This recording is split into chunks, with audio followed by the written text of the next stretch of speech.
They're ignorant enough to not realize it.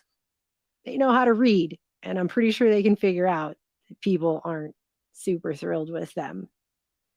There's some serious reverse psychology at play here.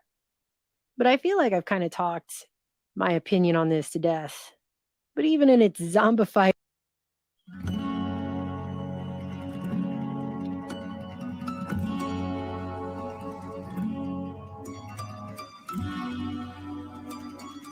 I will admit I have completely avoided this year's World Economic Forum.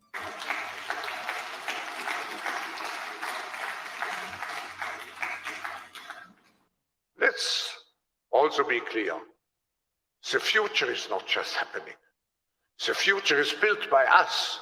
I think their capacity to sit around on stages in blue rooms together and pretend that they have the self-awareness of a wet cardboard box at the growing masses' distrust in them and any agenda that might be coming out of their mouths. I know, I got the thumbs up. Is just reaching cartoonish levels of too many clowns coming out of the clown car silly. And a very good afternoon to you. Warm welcome. At this point, nothing they're saying is really convincing people that aren't themselves to get on board with anything they're saying. And while they may consider themselves elite and special and above us all, handing down dictates or whatever this is supposed to be here, I don't believe they're ignorant enough to not realize it. They know how to read, and I'm pretty sure they can figure out that people aren't super thrilled with them. There's some serious reverse psychology at play here. But I feel like I've kind of talked my opinion on this to death. But even in its zombified, waking, undead state, I just keep coming upon clips of these people in their blue rooms despite attempts to avoid them. It's like the algorithm's just messing with me at this point. Oh yeah, what about this? I wanted to ask when you all think we're going to move from this form factor to something that's on your face glasses and when computing's all on the edge. All right, 50 seconds. Who wants to answer quickly? I think it will go. It will. First of all, it will definitely happen. I was talking about 6G earlier, which is around 2030. I would say that by then, definitely the smartphone as we know it today will not anymore be the usual kind of the most common interface. Wow. Many of these things will be built directly into our bodies. So this is Pekka Lundmark, who became president and CEO of Nokia in 2020. And he recently appeared in one of WEF's blue rooms there, where he told an audience member that he believes by the rollout of 6G, which they apparently plan to be doing around 2030, the smartphones people are walking around with in their hands right now will be obsolete. And these devices will instead be built directly into people's bodies. And before I make the actual point that I came on here to make, can I just say, I really wish that all of these people would stop acting like this is just the next logical step for this technology. What other technology is that the next logical step ever? It's not like they came out with a microwave oven and then the next logical step was put it directly in your mouth so it could cook the food while you eat it. Or, wow, bicycles are really great. You get places really fast. Next logical step, can I attach that to my ass? Just right to me all the time. All the time. I want the bicycle to be part of my ass so that I don't have to ever be separate from it. I want it to just be right up in there. This is not the next logical step is put it in your body. I feel like that's silly. The way that they talk about this, like we're all just supposed to know that and accept that and think that that's normal to do. It's if you really just step outside of it for a second, as if you were, an alien from outer space or something. In one of the comic books that passes as a History Channel show these days, we became human. And you saw that, you would be thinking, that's a really bad move. Maybe you should take a step back and tone down the hubris a few thousand notches and maybe consider that there's some ramifications there that you might not seem to get. Many of these things will be built directly into our bodies. That dude's face after he answers the question. Wow to that. But look at this lady following it up real quick. And one of the important statements we, I think, made at our most recent developers conference is that we believe that one of the big advantages of augmented reality is actually solving problems here on Earth. And it will be things like having glasses and being able to translate as you speak with glasses. And those are very close. Holograms will be. She's like, dude, you're not supposed to go straight to telling them they're putting it in the brain. We got to put it on their face first. They have to wear it on their body and get used to that first. You're skipping a whole step here in the plan. What the hell? Holograms will be very, very high quality in the era of 6G. I've already seen 5G based hologram demonstrations. They already work, but then with the next generation technology, I mean, we could be having this meeting so that in reality we would be sitting in different parts of the world. And then he's just like, no, we're just going straight to holograms. It's going to be like Star Wars, and you're going to put things in the brain. All right. Well, I've enjoyed seeing you for the last time I'll ever see you in person. I look forward to seeing you at the next Davos. Thank you very much to our amazing panel. And I know everybody knows my opinion on this. I've made it pretty clear. And hey, if other people think this is super cool and they just cannot wait to do this, that's really everyone else's body, their choice. I am your body, your choice. I actually do believe in that. If those people want to make that decision for themselves, I am not in any position to tell them not to. But I feel like I at least have to bring up a point about this, because I don't think these transhumanists have really thought through, okay, what happens when they become obsolete. Because they're sitting around talking about how we're all going to become obsolete, the people like me who don't want to put a smartphone into my brain. But the reason I don't want to put a smartphone into my body is the same reason I don't want to do a lot of things giant corporations tell me to do. I don't trust them. And to trust them with something that's to that level, I mean, we've already been told over and over about these phones, how they're tracking us, how they're tracing on us, how they're spying on us, how we're being manipulated by the algorithms and technology that these phones employ with increasing efficiency. But somehow, at some level, we're supposed to just put all that to the side, just sweep that on over to the side there, step over that giant mountain of bullshit, essentially, and then give up all autonomy altogether and say, no, I think this will go well. You sit down at your computer, if you have Windows on your PC, and it doesn't go well. You know that you can't keep your old version of Windows. You have to just keep upgrading. And then there's all the glitches and the blue screens of death. Hey, let's put that whole mess inside the body, right? Why would anybody? I have a pretty strange imagination. I think probably most people would say that I can go many, many places within the realms of my mind. One place I have a very hard time getting to is, how are people actually going to put a 6G emitting smartphone in their brain? And society is going to just continue to function with that. It's barely functioning now with people having these things in their hands. But that's not even really the bigger thing, I think, is that we're going to continue to pretend like non-ionizing radiation doesn't exist, or if it does, it's not anything we need to talk about, think about, learn about, be concerned with. We're going to continue to pretend like our entire body isn't run on electrical signals, though. That doesn't make sense to me. So we're going to have a 6G device in the body or in the brain or whatever it is. And that's just going to be fine, because our entire body is not made up of atoms that have electrical fields, and every single process in our bodies is not run on electrical signals. We're going to continue to pretend like that's not the case, even though it's basic knowledge that we have known for many, many, many, many decades. I don't understand that. I cannot wrap my mind around that unless we're just going to pretend like that's not the case. And I don't know how everyone's going to be able to do that. I just can't see this actually working out. I don't think the body itself was meant for that.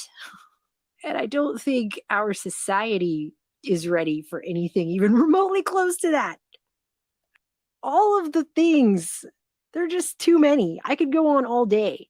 But they just keep prodding us with this. And it's been going on for years now, that they just keep talking about how they're going to implant mobile phones in our heads, when the phone meets the body, and how your phone's going to read your mind. And when communications technology is going to be implanted in everybody. Many people now have smartphones and watches for things like communications, daily planning, or even monitoring their health. This quickly growing technology has also brought up the question of how long before we have smart devices implanted within our bodies.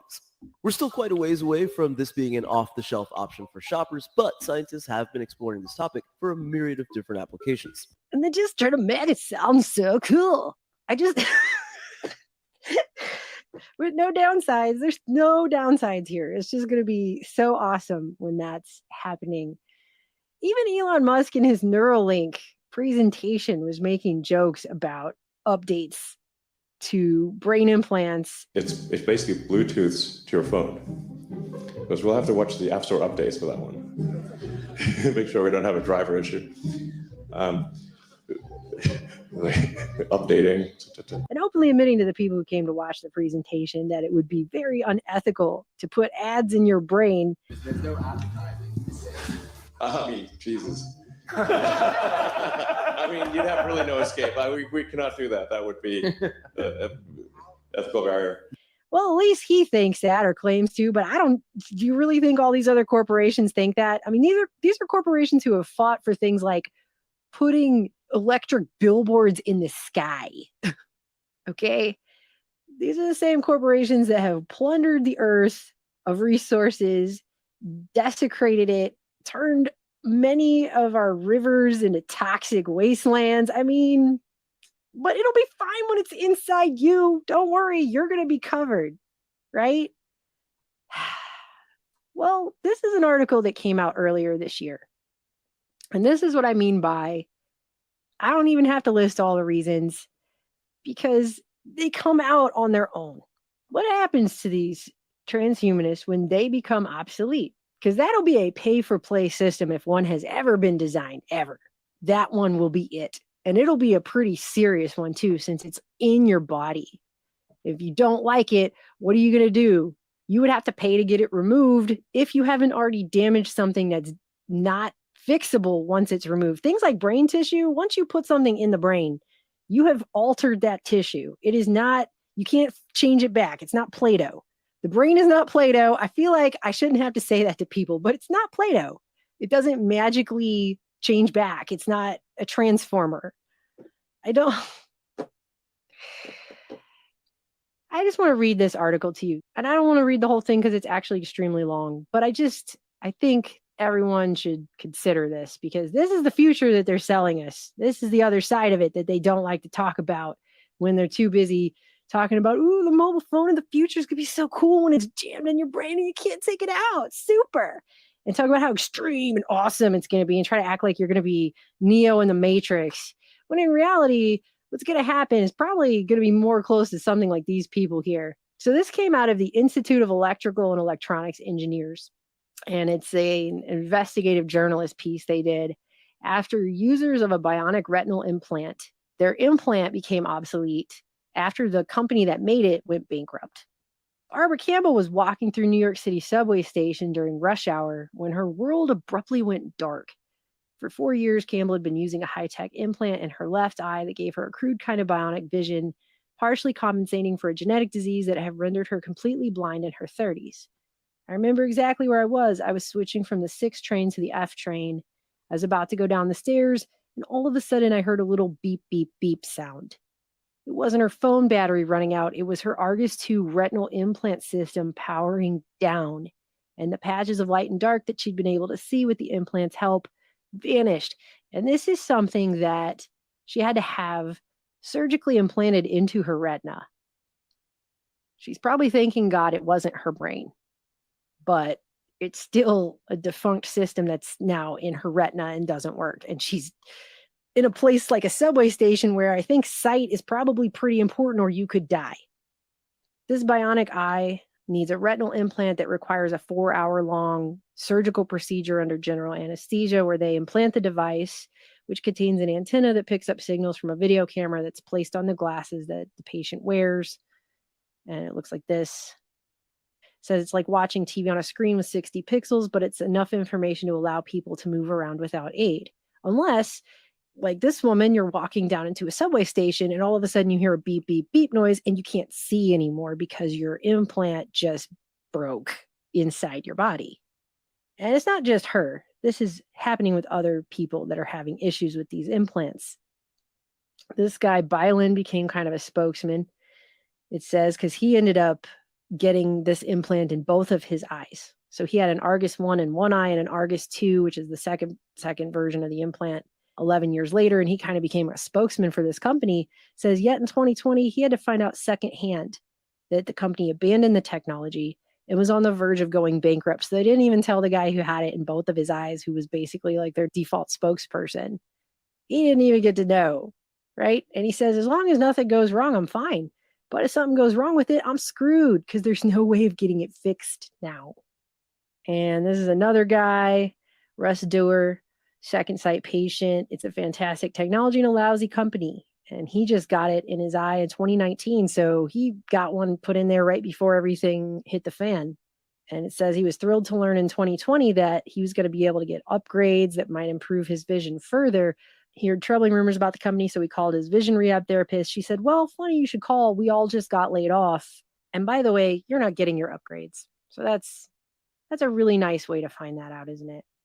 And so there are over 350 people now who have this implanted into their eyeball in this world. And this company doesn't exist anymore. It went out of business. And they discontinued this implant and nearly went out of business in 2020. And it says a public offering in June 2021 raised $57.5 million. They were able to raise $57.5 million. But guess what? In today's day and age, that's like they can barely afford office furniture or whatever with the way people run some of these businesses. So that 57.5 million was just not enough. And that's the thing. You could get one of these things put into your body by $1 billion company or a multi-billion dollar company.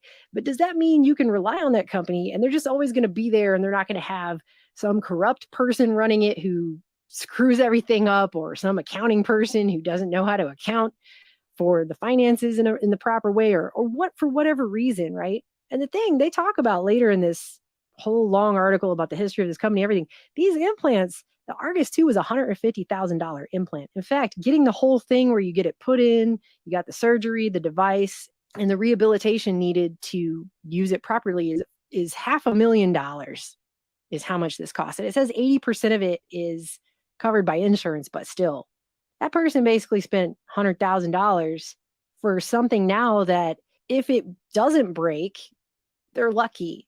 If it does break, they're completely screwed. And that's being in a horrible position where you're blind and you are being promised something approximating sight, which I can only imagine would be really tempting and very hard to turn down. It's not really the same as people just really like to talk on their phone a lot and they really like to check Facebook a lot. So let's just put that in the brain. That's a little different. But it happened to these people, and this is awful. This is really awful. I cannot imagine what it would be like to be blind and being aided by something I had to go through a painful surgery to have put into my head and spend all this money on, and be walking into a subway trusting that company and trusting that technology is going to work. And then if it doesn't, I might accidentally walk off the subway platform and get hit by a freaking train. That's crazy.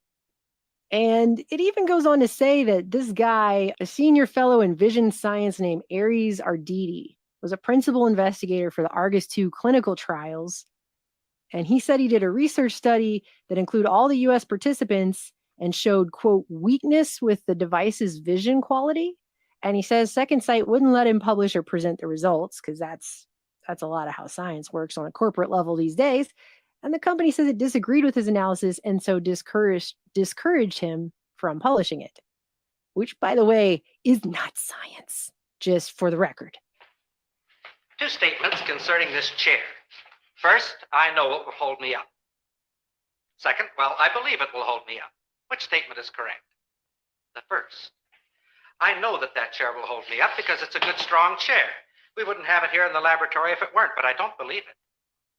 Because as God uses the word believe, you can't believe in a chair standing up. Now I'm believing in the chair.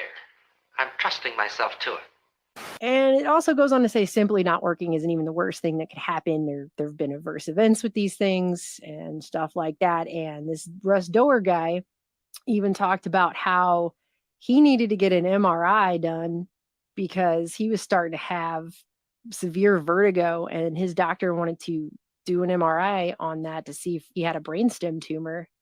And they couldn't do it because due to the intense magnetic fields of the MRI, they didn't know if it was going to interact with his implant. So they wanted to contact the company to make sure that it was safe to do this test. And there's no one there to call because they're not a company anymore. So this guy could never get an MRI. So he still doesn't know if he has a brainstem tumor or not. He's just hoping he's good because he can't get an MRI to find out. And he also says that when the company collapsed, he didn't get a letter, he didn't get an email, he didn't get a phone call, he didn't get anything. They just didn't tell anybody. And it mentions up here too, by the way, that the leadership says they couldn't make this part of their business profitable, these eye implants.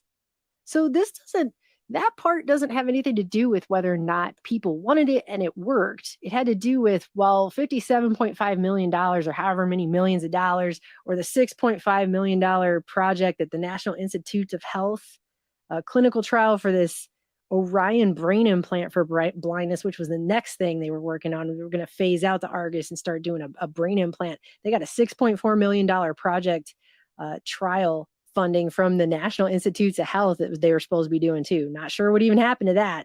So this is not millions and millions and millions of dollars is not profitable enough. This other guy talks about how he dropped the video processing unit on his Argus 2 in November 2020 and it hit the ground and shattered. And he had no vision and nothing. He had to get a refurbished spare part from the Argus 2 community in Europe. I guess he got online and found somebody that had a spare part that he could do like a refurbished system. But if it breaks again, if it falls off and breaks again, that guy's probably screwed too. So there's no repairs or replacements possible for these implants. They're just stuck in people's retinas now, and that's it. It says here, it's unclear what Second Sight's proposed merger means for Argus patients. The day after the merger was announced, the new CEO, Adam Mendelsohn of Nano Precision Medical, told Spectrum he doesn't know what his contractual obligations are, because that's in the corporate world, that's what counts. It's the contractual obligations, right?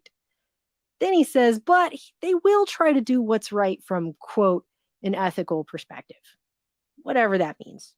The past, he added in an email, is simply not relevant to the future. So they couldn't make enough money on these eye implants, so those patients are not relevant to the future because they're the past. That's the way corporations are. And I mean, if corporations are people too, my friend, as Mitt Romney once famously said, corporations are people, my friend. We can raise taxes on, of course they are. Then they're freaking psychopaths, all right? And they treat other human beings around them with a total disregard for their humanity and a complete disrespect in basically every regard. The past is not relevant to the new future. Gross. Gross. That's disgusting. That's just sick. Like, we couldn't make millions enough dollars. It just wasn't profitable enough. And that's the whole thing. And then they go on to say even clinicians were taken by surprise by the collapse. It's not something we talk to any of our patients about because I don't think it crossed any of our minds, said Andre Witkin, director of clinical research at Tufts Medical Center. Yeah, it didn't cross your mind because you didn't have this thing connected into your retina. You didn't have this thing put in your body, so it really didn't cross your mind, did it? It didn't cross the people's minds who don't have to rely on this or have it put in their body that, oh, by the way, this whole company could decide they're not making enough millions of dollars and the whole thing could go under. And then everyone who has this inside of themselves is screwed. And that's the thing, especially here in America, where I am right now. We, by far and away, pay more of our GDP for healthcare in this country than literally any other country on the planet. People in this country cannot afford insurance en masse. There's large portions of our society that are underinsured, uninsured, cannot go to the doctor, won't go to the doctor unless their leg is basically falling off their body and like has been ripped off by wolves in the wild. And even then, they might try duct taping it back on, because if they go to the emergency room, they're going to charge them $18 for an ibuprofen and stuff like that. Okay. Because it is a pay-for-play system that holds patients financially hostage. One of the first things they ask you when you come in is if you have insurance and how you're going to pay for it. That's they almost ask you that before they ask you what your name is. Like, it's pretty much like that. And I know a lot of people who have died because they could not afford basic health care in a country that supposedly has one of these systems that's supposed to be one of the greatest, blah, blah, blah, but we're paying out the ass for it more than any place else on earth. And there's a lot of people who can't afford it at all. So having things put inside your body, it's not just going to require a lot of trust in corporations that, frankly, in my opinion, have never earned it and continue to earn less of it as these years now are going by. And especially these corporations that are all cozied up at WEF in their blue room there, having these little chats about how great this is all about to be when they do all this stuff they're talking about doing in the future. But it also requires you being extremely financially secure, that you are going to be able to afford the fallout of what may or may not happen if your implant goes obsolete. A lot of these phones are already the old model when they're taking out the box that someone buys it brand new. They're already coming up with the next one before you even had a chance to buy the one that's coming out. And plus, you know how they make those updates to the 40 billion page thing that everyone signs when they agree to the terms of service, and nobody even knows what the hell kind of nightmares are dwelling in the lower depths of the anti-regions of that place. Well, what's it going to be like when that's inside your body and they keep updating that to things that maybe you don't agree with? Well, what are you going to do if you don't agree with it and it's inside your head? Just a thought I had. I mean, I don't know. Can you say, no, I don't think so, I'll stick with the old thing? They make sure you can't stick with the old thing. Ask anybody who tried to keep Windows 7 when Windows 10 basically forced everybody off. You don't get to keep the old thing. I'm sorry, Dave. And they're going to make sure that nobody keeps anything that's not 5G either pretty soon too. And 5G will go obsolete and 6G will be here. It'll be like, you'll have to get a 6G. They'll just keep going. I don't know how many Gs I'm going to see in my lifetime, but the fact is, it sounds like a Faustian nightmare. If somebody hasn't made a dystopic future science fiction film about this very concept, I feel like now is the time, because this is insane to me that they're just going to sit up on that stage and be like, oh yeah, I'm just going to put that right in the brains, everyone. Just get that phone put right in your brain. Like, look what they tried to do with the phone, just by the way, over the last 2 years. Look what they tried to get everyone to do with it. But we're going to put that in our heads? I don't think so. There's lines in the sand, okay, that everybody has. Now you're going to come along peacefully, or not. Do not cross this stick. And I do believe at that point, if we haven't started to see it already, and I think we've already started to see it, I think 2020 ushered in the time when we really started to see a split in society between people who will do certain things and people who will not do certain things. I mean, bottom line. And neither the two shall meet, okay? One side of this trying to tell the other side all the reasons why they should, and trying to make them do it and coerce them into doing it and forcing them into doing it and all this other stuff. That's not going to work either. And I think they've already kind of shown that.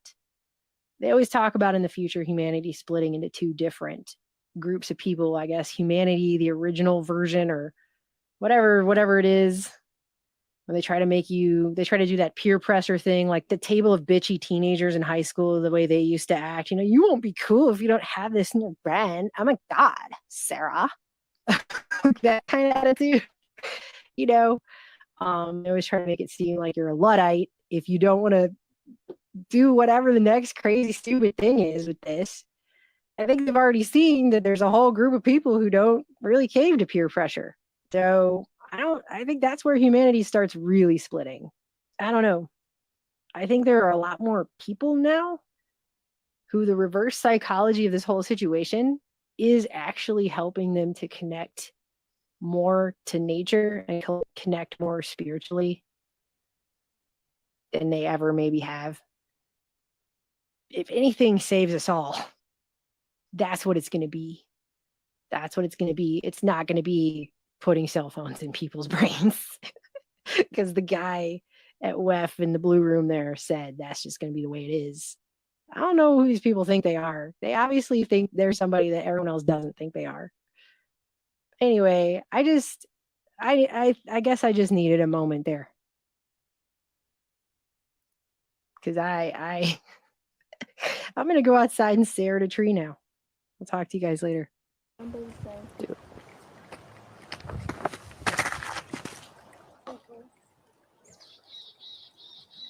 No.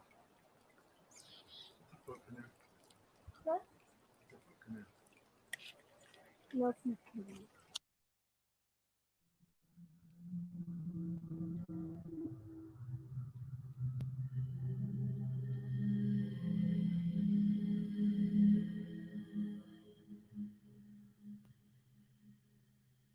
The overarching objective is to make the future better, aspirationally, and to hopefully not pave the road to hell with good intentions.